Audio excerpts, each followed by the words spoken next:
Welcome back to Passionate About Tech. In this video, I am going to show you how to safely clean out two hidden Windows folders, Prefetch and Temp, that quietly pile up with useless files over time and eat into your disk space. No third-party tools needed, and it works on both Windows 10 and Windows 11. Let's dive in. To get started, we are going to use the Windows Run dialog.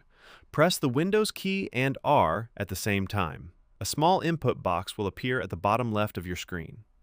Inside that box, type the word Prefetch, then press Enter.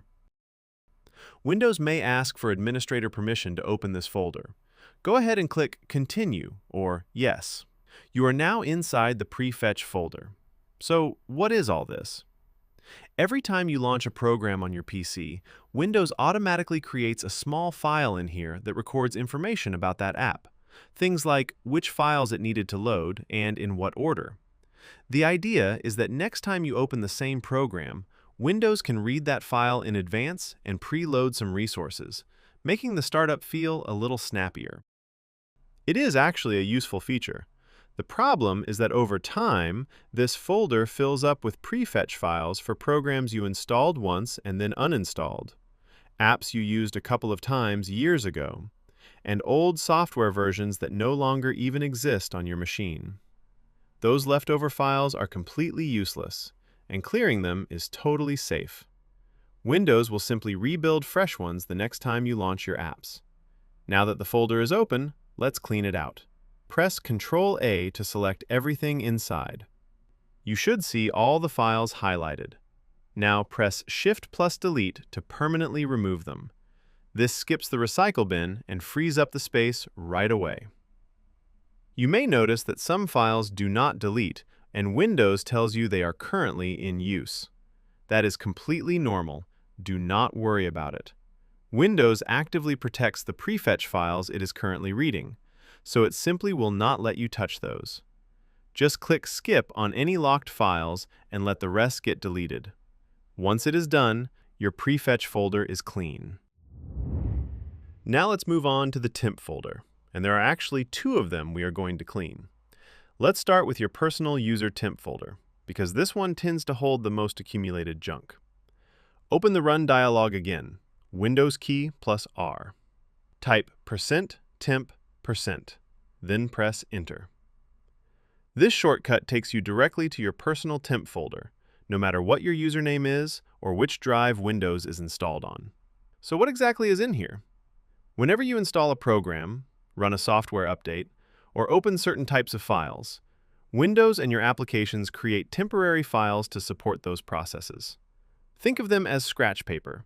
The app jots things down while it is working, and when the task is done, those files are supposed to be automatically deleted. The key word there is supposed to. Installers that crash halfway through, apps that close unexpectedly, update processes that do not clean up after themselves, all of these leave behind files that just pile up over time. On a PC that has been running for a year or two without maintenance, this folder alone can hold gigabytes of files that serve absolutely no purpose anymore. Let's clear it out. Press Ctrl-A to select everything in the folder. Then press Delete. Just like before, some files will be locked because they are currently in use by a running process. That is expected. Just click Skip for those and let everything else get removed. We have one more temp folder to take care of, the system-wide one that Windows itself uses. Open the Run dialog one last time, Windows key plus R. Type %windir %\temp, then press Enter. Windows will likely ask for administrator permission again. Go ahead and click Continue or Yes. You are now in the Windows System Temp folder. This one works exactly the same way. Select everything with Ctrl-A, press Shift+Delete, skip any locked files, and let the rest go. And just like that, all three locations are clean. And that is it. In just a few minutes, we opened the Prefetch folder and cleared out all those stale startup files from apps that no longer exist. Then cleaned both temp folders, your personal one and the system-wide one. removing all those leftover files from installations and updates that never tidied up after themselves. If this helped you free up some space, drop a comment below and let me know how much you recovered. Stay passionate about tech, and I will see you in the next one.